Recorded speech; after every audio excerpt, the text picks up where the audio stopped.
الالتزامات المالية المكثفة في فترة المناسبات والأعياد. ده حاجة كمان. نضيف إلى ذلك أن الأسر لما بيكون العدد فيها كبير، كل حد في الأسرة بيبقى عنده المخطط بتاعه لهذه الأجازة أو لهذه المناسبة، سواء أجازة عيد ما إلى ذلك. هو عايز يعمل الأجندة بتاعته، فبتبقى فكرة أنك أنت توفق ما بين الناس وبعض علشان يعملوا حاجة واحدة، دي في حد ذاتها صعبة جدا وبتتحول إلى شجارات في الآخر. نعمل بقى كل الكلام الكتير ده ازاي؟ ده اللي هنعرفه من ضيفتي الاستاذه الدكتوره صفاء حموده، استاذه الطب النفسي بجامعه الازهر. اهلا بيكي وكل سنه وحضرتك طيبه وبكل خير وسعاده وامان. اهلا بحضرتك وبالساده المشاهدين وكل سنه وحضرتك طيب. ليه طلعوا براند ضغوط المناسبات؟ عشان الحقيقه المناسبات ده من الحوادث، احنا في عندنا ضغوط مزمنه وضغوط حاده، والمناسبات من الضغوط الحاده. حاده. لانها بتيجي فتره المناسبات اللي هم يومين ثلاثه، او الاجازه الرسميه، او فتره الفرح اللي احنا هنحضره، وبعدين تنتهي وينتهي معاها كل حاجه ليها علاقه. وكل البيوت المصريه، يعني انا احيي حضرتك على هذه المقدمه الجميله، لانها لخصت الموضوع كله. كل البيوت احنا ما المصريه بنرحمش، ما بنرحمش حد على طول. احنا في تجمع عائلي، اذا كلنا هنطلع زي ما بيقولوا كده مسلوخين بشكل او باخر على اي حاجه احنا ما عملناهاش في حياتنا، او اي حاجه في بعض الاحيان احنا شايفين انها انجاز، بس برضه ممكن يعجبونا عليها. هو ده للاسف مشكله المناسبات وتلاقي الاسر مع بعضها، لدرجه ان في بعض الافراد بطلوا يروحوا، بيكرهوا الاجازه وبيكرهوا اللمه العائليه اللي المفروض تبقى حاجه جميله، لان في نقد شديد جدا. شايلين هم اللي هيقول لها انت تخنتي، واللي هيقول لها انت رفعتي، واللي هيقول لها انت مالك شكلك شاحب كده ليه، وهتاخد كميه يعني نقد على شكلها. ده حتى لو هي ما بنتكلمش بقى في جواز وان هي اتطلقت اتجوزت خلفت ما خلفتش، لو جينا على الجزء بس الصغير بتاع الشكل، ففي اسر للاسف ناقده جدا، وبيفتحوا حدودهم في النقد بصوره بشعه. فنلاقي انها بتنقد الطفل الصغير وتنقد الشخص المراهق، واللي هو اصلا ثقته في نفسه مهزوزه ولسه بيكون صوره الذات ومحتاج دعم من اللي حواليه، فتبتدي تكسر ثقته في نفسه وتكرهه في انه يخرج ويحضر هذه المناسبه العائليه اللي كان المفروض تبقى حاجه ظريفه. طيب، في انواع كتير من الضغوط النفسيه. حضرتك قلتي لي ان الضغط في فتره المناسبات بيكون حاد. هل معنى انه هذا الضغط حاد ان هو هيبقى مؤذي فقط في الفتره اللي هو موجود فيها؟ يعني طول ما انا في المناسبه طول ما انا في الزياره، طول ما انا كده، ولا بيفضل سايب علامات جوايا زيه زي الضغط المستمر قد تكون اقصى احيانا؟ هو ده في نوع الحاد اللي هو المناسبه نفسها، في الكرب المزمن او الضغط المزمن ده اللي بيقعد فترات طويله، زي مثلا ان احنا عندنا ضغط اقتصادي مثلا في البيت، فده قاعد شهور طويله، المرتب ما بيكفيش. الضغوط الاقتصاديه اللي احنا عارفينها كلها، عندي مذاكره وعندي امتحانات فانا قاعده اذاكر طول الترم مثلا، فده ضغط مزمن. الحاجات دي كلها ضغوط العمل، دي ضغوط مزمنه. وفي الضغوط بقى اللي بتسيب اثر، هي حاده ولكنها تترك الاثر بعدين لانها كانت قاسيه جدا. القرايب اللي قالوا كلام رخم في المناسبه، في ناس بتروح خلاص انتهى الكلام بالنسبه لهم، وفي ناس ده يؤثر على ثقتهم في نفسهم، يفضلوا يسترجعوا قاعده الكلام. صعبه جدا. بالظبط، يفضلوا يسترجعوا الكلام بقى حتى لو بعدها اسابيع، نلاقي ان برضه ستيل او لسه بيراجعوا الكلام في دماغهم وبيشوفوا طب هم قالوا كده ليه، طب هي اكيد شافت في عليا حاجه عشان كده قالت الكلمتين دول. طيب ثانيه واحده، ده بتبقى مشكله عندي انا، ان انا اوفر ثينكر، وان انا عماله اعيد وازيد وعماله بفكك المواقف واعيد تركيبها مره واثنين وثلاثه، ولا المشكله بتبقى انه هما بيعملوا كده على طول والمساله زادت عن حدها؟ هو الاثنين الحقيقه، يعني الشخص اللي بيتكلم وبيبقى مؤذي في اللقاء العائلي ده، او حتى بعض الناس بتبقى بتتهكم وتتريق بس باستظراف، الخال اللي بيقعد يستظرف بانه يتريق على شباب العيله الصغيرين فيحرجهم طول الوقت قدام البنات ويضايقهم، فده مش شخص نفسه. والتاني الجزء بقى بتاع دماغ اللي بيستقبل، ان انا بيفسر الكلام اللي اتقال ازاي. في ناس هتشوف ده خالي ده دماغه خفيفه فبيقول اي كلام وكلامه عدى وانتهينا، وفي ناس لا بتبقى حساسه اكتر فتاخده على اعصابها وتبتدي تفكر فيه وتبتدي تتجنب بقى انها تتعرض تاني للخال ده، وتبتدي تبعد في المناسبات ويبقى شايله هم الفرح اللي احنا هنروح نتقابل فيه او المناسبه اللي هنتقابل فيها ونقعد فيها سوا. ازاي بتؤثر هذه الضغوط النفسيه على سلوكياتنا، سواء في هذه القعده اللي هو حال الضغط او بعد ذلك؟ حال الضغط يبتدي نلاقي ان في توتر وفي يعني تفاعل ظريف بيحصل في الجسم علشان يحمينا في المواقف الحاده، اللي هو فايت اور فلايت، ان انا اهرب او اواجه. فنلاقي الادرينالين طلع، وابتدت ضربات القلب تبقى سريعه، ابتدى الشخص يبقى عنده زي كده الدم ابتدى يجي في وشه اكتر، ابتدى يحس ان في رعشه شويه، ابتدى يحس انه سخن اكتر، وابتدى تفاعل ضغطه حاد. يعلى. ضغطه يعلى، والسكر ممكن يعلى لو هو مريض سكر. ضغط الحاد ده بيحصل خلال وقت الاسترس المناسبه اللي احنا رد فيها. فعله بقى هو ايه؟ هو مش هيعمل رد عشان فعل، ده رد هو فعل دلوقتي بس من محطوط في الضغوط موقف الخارجيه. ضغط، والناس ضغطت عليه نفسيا وابتدى يحس بأعراض جسمانية. بيعمل حاجه من اتنين: هل بيرد بقى يا ولا ما فايت بيردش؟ هيهاجم وهيبتدي يقول لها لا يا خالته انا مش تخينه ولا حاجه، ده انت اللي تخينه، اظبطي نضارتك، مش عارفه ايه، ويبتدي يهاجم، يستظرف او يتهكم على خاله اللي بيتهكم عليه ويرد العنف بعنف. ده الجزء الاولاني. او انه يعمل الجزء الثاني ويبتدي يبقى فلايت، فيقوم من مكانه ويمشي، او ان هو بعد كده في المستقبل يتجنب خالص المقابلات دي. لدرجه ان في احد العملاء عندي في العياده راحت لغايه كاتب الكتاب، مامتها طلعت فضلت قاعده هي في العربيه الساعتين بتوع كاتب الكتاب عشان ما تقابلش العيله، عشان ما يتريقوش عليها ومحدش يستظرف معاها. وخلصوا كاتب الكتاب، طلعت اخر دقيقه سلمت ومشيت تجري بسرعه علشان ما تحضرش الحدث ده. طيب، ده بياخدنا لسؤال تاني، وبرده حاجة زي دي. هل أنا ببقى عارفة إن هما سيئين وعناف بشكل لفظي أو معنوي فببعد عنهم، ولا أنا بيبقى معايا حد في البيت أصلا مدمر ثقتي في نفسي قبل ما أروح ومديني إعداد نفسي إنه انتي هتشوفي خالتك فلانة وهتقولك كذا وعمك علان هيقولك كذا ومش عارفة ايه، فأنا رايحة مستوية قبل ما هما يقولوا حاجة أصلا. ده جزء. وغالبا بيبقى لو الام، يعني هي العيله على بعضها، الام والخالات هم ناقدين مع بعض. يعني انا امي طول اليوم بتنقد فيا وبترمي كلام، وانت تخنتي وانت عملتي، واروح للخاله تكمل. هم يعني هي بتبقى الاسره على بعضها ليها تكنيك معين. هل ده اللي أوفر. بيفسر ليه بعض الناس تبقى أميل لعيلة الأب أو أميل لعيلة الأم بالظبط. كل حسب ما العيلة اللي بتديله الدعم؟ بالظبط، بتدعم وبتستقبل وبتدعم وبتبقى موجوده وبتطمن وبتتكلم بطريقه ظريفه وبتتعامل بطريقه ظريفه، كل ما هيبقى الاطفال بيتوجهوا اكتر للعيله الداعمه. أسألك سؤال خبيث شوية. ضغوط المناسبات هل تختلف عند النساء عن الرجال عن الأطفال ولا لا؟ تختلف طبعا. يعني كلنا نعرف خناقه العيد الشهيره، خناقه ليله العيد الشهيره في كل البيوت المصريه ايا كان المستوى فين او ايه. لان الست بتفكر ان ده عيد، انا داخله على العيد، انا محتاجه انظف، محتاجه مش عارفه اشتري حاجات، محتاجه اعمل كذا، محتاجه اعمل كذا، محتاجه اخرج وانبسط، محتاجه اتفسح، دي اجازه، محتاجه اخد اجازه او اريح وانام في البيت. عندها بلان في دماغها او خطه هي عايزه تنفذها. قدام ده نلاقي الرجاله معظمهم انا عايزه انام بس وافصل دماغي، وفي بقى مصاريف عليه كتير في المناسبات ايا كانت المناسبه. دايما في مصاريف، لو فرح هيجيب هدوم سواريه، لو تكون الدنيا اصلا ضيقه والظروف الاقتصاديه طبعا اللي احنا بنمر بيها الفتره دي والعالم كله الحقيقه بيمر فيها، هنلاقي ان هو في الوقت ده بقى هيبقى شايل هم المناسبه، وهيشايل هم حتى لو احنا هيجيب لحمه للعيد، هيجيب مش عارفه ايه هدوم للعيد، هيجيب الناس اللي هتيجي تزوره في البيت هيقدم لهم ايه. كل التفاصيل دي بتضغط عليه، فهو بيبقى دماغه في سكه تانية. الاطفال بقى بتبقى كل دماغهم اللي احنا عايزين نتفسح ونلعب ونقابل الناس اللي بنحبهم لو ليهم قرايب بيحبوهم، او اطفال تانيين، او نخرج زي اصحابنا، او نسافر زي اصحابنا، نقابل الناس اللي ما بنحبهمش، او نخرج زي اصحابنا، او الناس الكبار اللي دمهم تقيل.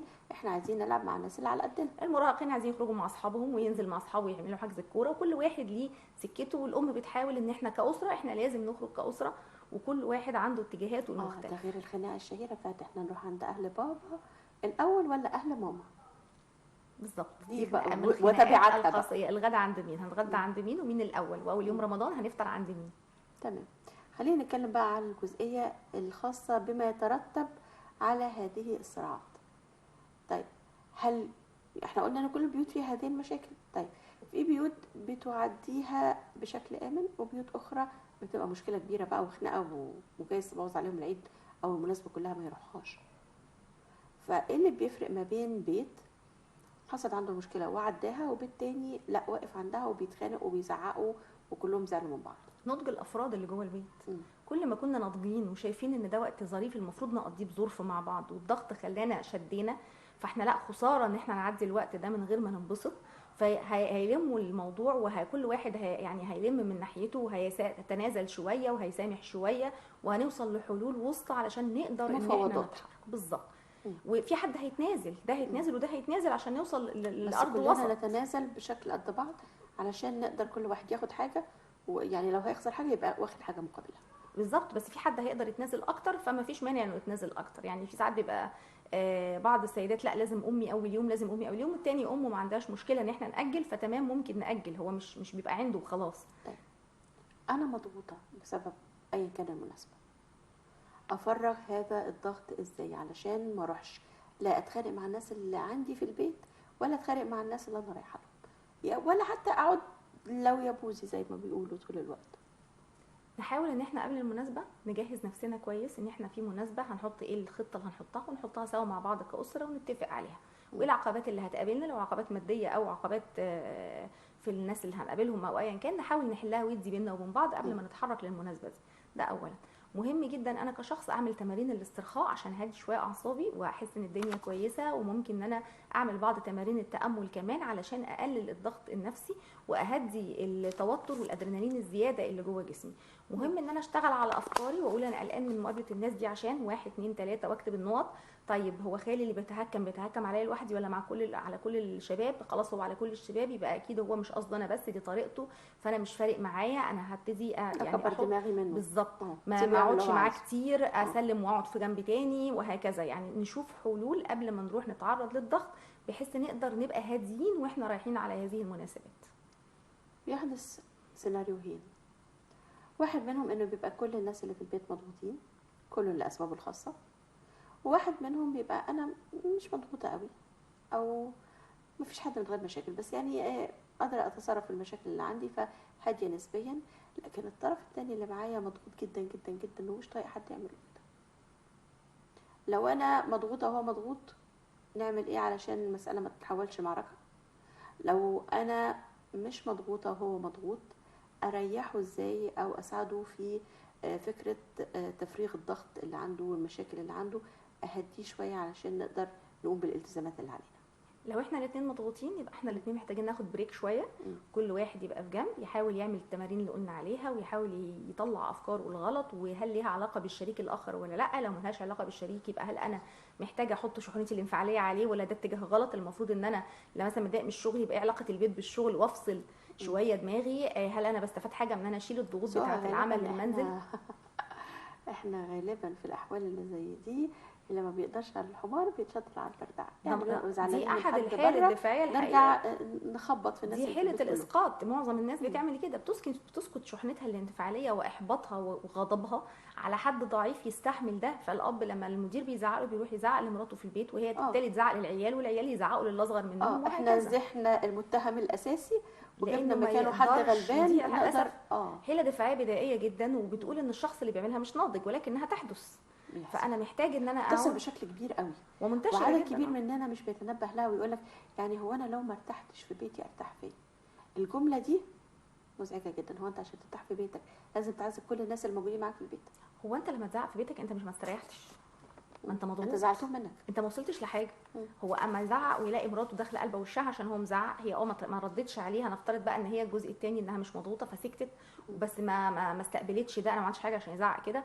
فحتى لو هي سكتت، يا اما هو بعد وقت هياخد باله ان انا دول ما لهمش سبب في او ذنب في اللي انا بعمله، يا اما هيستمر في اللي هو بيعمله. فانت ما بتاخدش اي نتيجه ايجابيه، وانت كده ما استريحتش جوه بيتك، انت قاعد تزعق وفي الاخر قلت راحتك ولا بقيت متنكد جوه البيت ومتنكد في الشغل ومتنكد طول الوقت. ولكن محتاج تجيب ورقه وقلم وتشوف انت مشكلتك فين بالظبط وازاي تقدر تحلها. لو احد بقى الاشخاص مضغوط والاخر غير مضغوط، محتاج انه يساعد الاولاني في ان هو يعبر عن ضغوطه، ان هو يفرغ الشحنه الانفعاليه. طب اريحك ازاي؟ طب اساعدك ازاي؟ هل من في حاجه مضايقاك؟ هل يفترض ساعات كتير انه تقسيم المهام مثلا؟ هو ساعات كتير احنا ما بنبقاش عارفين احنا زعلانين من ايه، هو انا مضغوط ومشحون وانا مش عارف فيه ايه. فالاخر هنا لما يساعده ان هو تفتكر مثلا اما حصل كذا في الشغل ده ضايقك، طب ضايقك كم من 10؟ طب تفتكر لما فلان قال لك كذا ده ضايقك، طب ضايقك كم من 10؟ في حاجات بتعدي صغيره ما بيبانش علينا او ما بنحسش انها ضايقتنا، وواضح في دماغنا انها ضايقتنا، ولكن بعد شويه بلاقي انا متضايق قوي من 3 4 مواقف صغيرين حصلوا، فانا مشحون جدا وانا ما بقتش عارف انا مشحون من ايه. الالمان وقت الحرب العالميه، الالمان النازيين كانوا عشان يعذبوا حد ينقطوا عليه نقط ميه. هي نقطة المية مش هتعمل له حاجة، بتنقط على جبهته هنا، سيبوا نقطة المية تنزل نقطة ورا نقطة، ومفيش أي نوع من أنواع هي مش بتوجع على فكرة يعني، بس قادرة تماما على ان هذا الشخص يموت. كانوا بيموتوا الناس كده. وهي النقط المتكررة على الحجر نفسه هتخرم الحجر وتكسره. فما بالك بقى بالمواقف الصغيرة، خلاص يعني هي قشة. لكن خليني أسأل حضرتك سؤال تاني. في حالات الضغوط النفسية أحيانا كتير بنبقى مش قادرين نتكلم، فلما يجي حد طيب زي حالاتنا كده ويقول له طب قول لي مش عارفة ايه، طب قول لي ايه، ناخد رد فعل عنيف معاه. وهذا الشخص سواء كان بيعمل ده من منطلق حب خالص أو منطلق فضولية، احنا ما بنبقاش طايقينه في الحالتين. لما الاقي الطرف اللي قدامي مش مستحمل حد يكلمه، اديله مساحته يهدى. مم. خصوصا اللي مش مستحمل حد يكلمه ده بيبقى غالبا انا عارفه ان هو طريقته انه ياخد جنب لوحده ويصفي دماغه ويهدي نفسه لوحده وبعدين يبتدي يتكلم. لكن في ناس انفعاليه جدا، فمجرد ما يبقى مضايق نلاقيه عمال يزعق يزعق يزعق وطلع وفلان عمل وفلان سوى، بيحكي لوحده حتى من غير ما حد يطلب منه انه يتكلم. كل واحد ليه طريقه للتعامل مع الضغوط. في ناس تانيين لما يحكوا نفسهم بتصعب عليهم، ولما يعيطوا نفسهم بتصعب عليهم، فبينزعجوا اكتر من مكان لو كانوا هما ما اتكلموش، على لانه العكس معلش ما بتريحهمش. مش معلش، احنا في نقطه هنا، في شحنه مم. انفعاليه مرتبطه بحدث معين. مم. الشحنه الانفعاليه دي انا بتجاهلها واقول كانها ما حصلتش. بكبتها. هل ده معناها ان هي ما حصلتش، ولا هي موجوده وعدم اعترافي بيها لا ينفيها ابدا ولا يخفيها؟ هي موجوده وهتفضل موجوده. مم. فالصح هنا ان انا حتى لو اتكلمت وعيط، انا بقى هنا النقطه ان انا مش لازم اتكلم الناس كلها زي ما كده كل ما يلاقي حد يتكلم معايا. انا هتكلم مع حد معين. لو انا ما بحبش اعيط قدام حد، انا ممكن اروح لطبيب نفسي او معالج نفسي واتكلم بحيث انه ما يبقاش عارفني وما يبقاش فيه حرج من ان انا اطلع الشحنه الانفعاليه دي. الدعم هنا مش في معلش، محدش بيقول معلش، دي مش هو ده الجزء الداعم، ولكن النقطه هنا في ان حد سمعه وعمل فاليديشن او تقدير لمشاعره.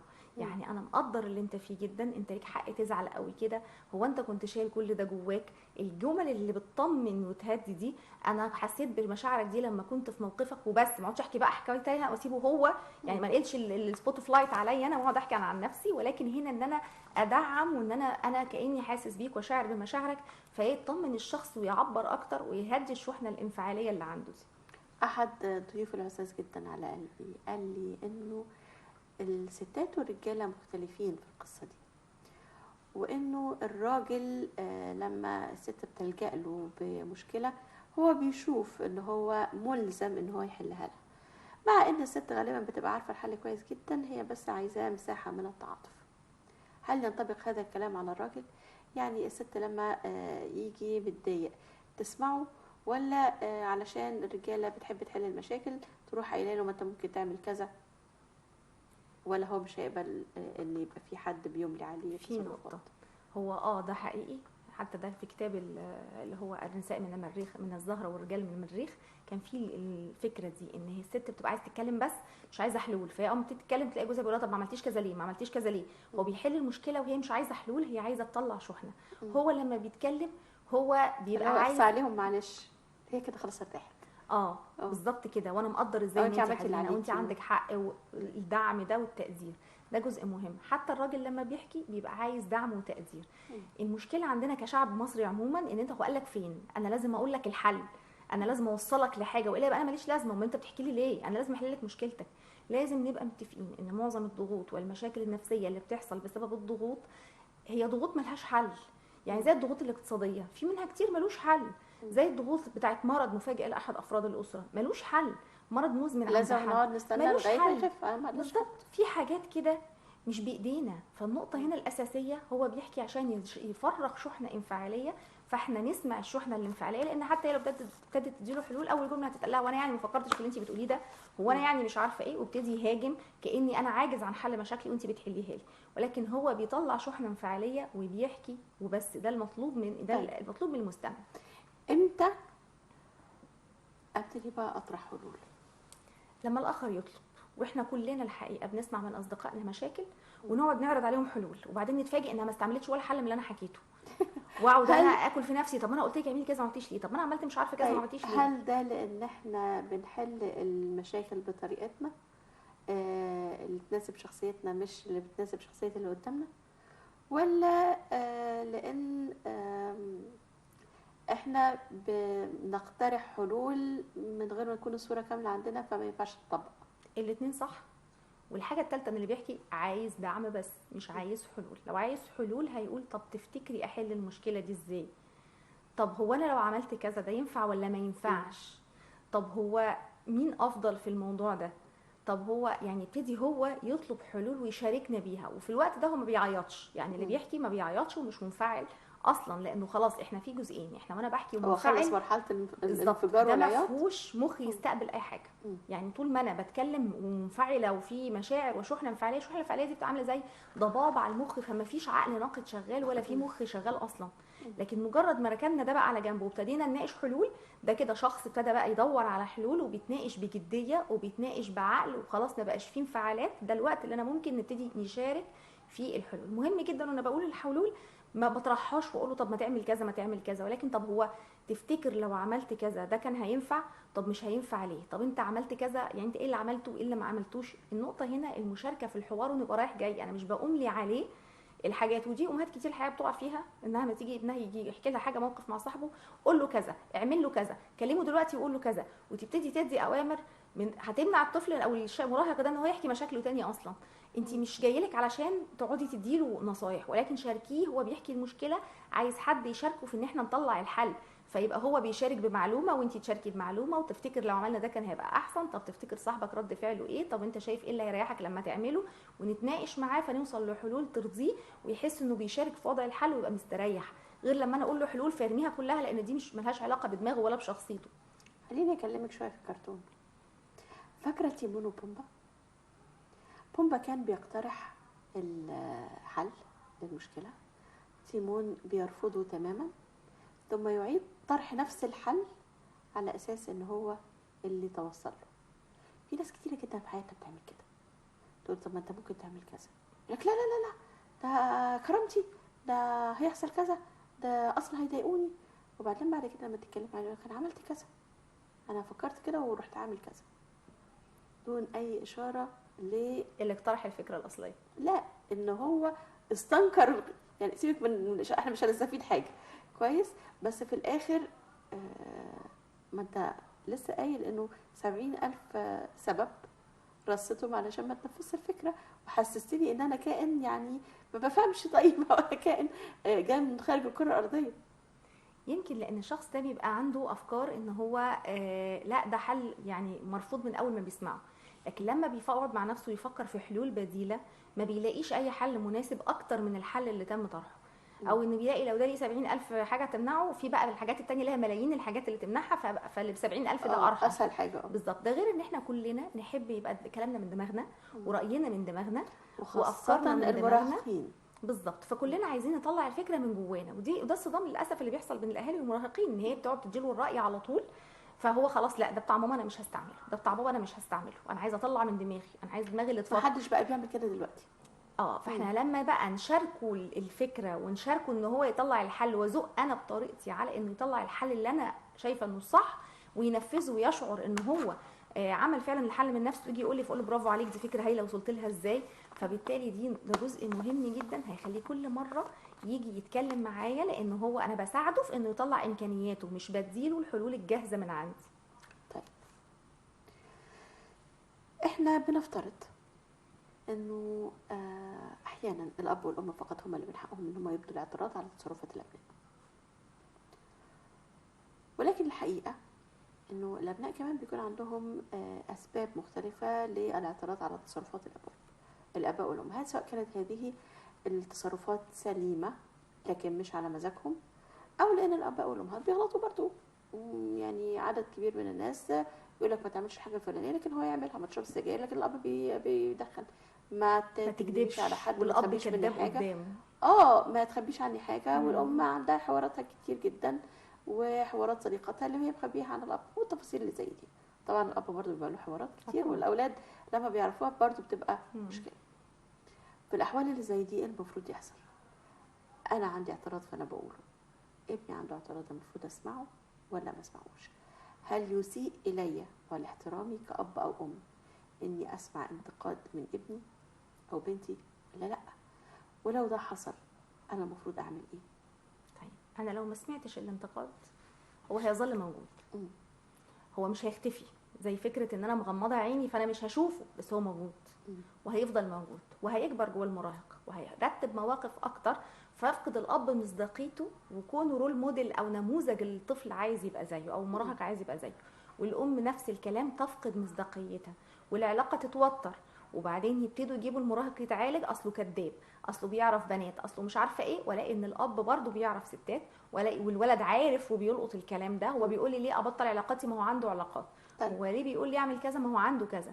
فاحنا محتاجين ان احنا نبقى في عندنا انتجريتي او نزاهه، يعني اللي جوايا وانا عايز القيم اللي عندي الطفل ده او المراهق ده يعني يستقبلها، لازم اكون انا بطبقها في حياتي.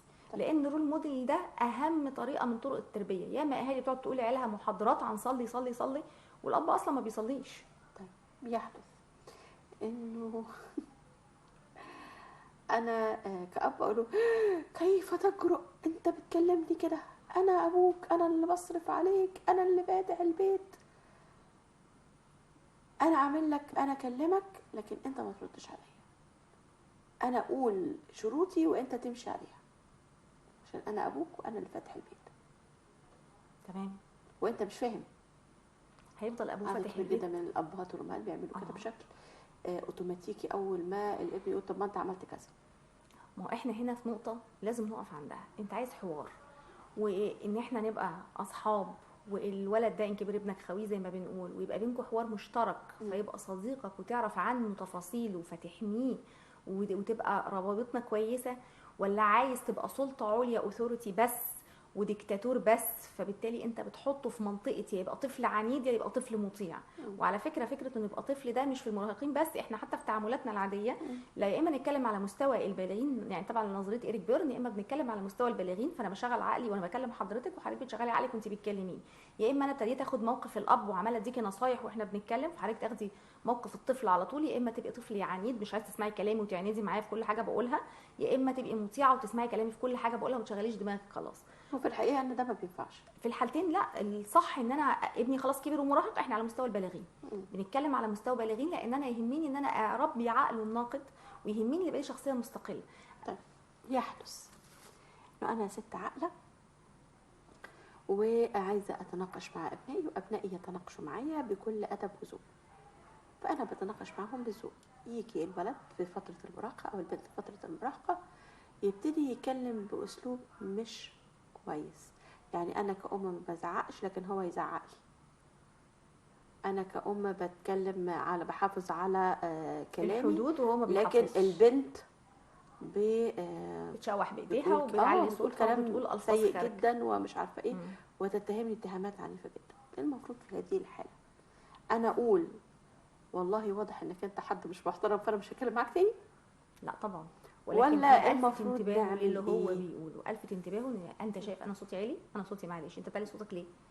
هي دي طريقه مناقشه. اللي هو انا امك وصوتي معليش عليك، لا انت بتعلي صوتك بصي ازاي؟ جمله انا امك هنا تاني، انا طلعت تاني الاثورتي، تمام مش انا مطلوب. بتكلم في فكره انا صوتي، احنا بنتكلم على مستوى ناضجين اهو، فانا قلت لك انا صوتي معلش وانت بتعلي صوتك ليه؟ كأن حضرتك بتكلمي مديرك في الشغل، زميلك في ما الشغل. اصل انت مش فاهماني، ما اصل انت مش عارفه ايه. طب هدي نفسك عشان مش هينفع نتكلم وانت منفعل. اهدى ولما تهدى نتكلم. لا خلاص انا هديت، لو خلاص انا هديت وهدي وهنتكلم بالعقل تمام. ده اسلوب غير مقبول في الحوار انك تكلمني بالالفاظ دي، لان انا ما اديتكش الالفاظ دي عشان انت تقولي الالفاظ دي.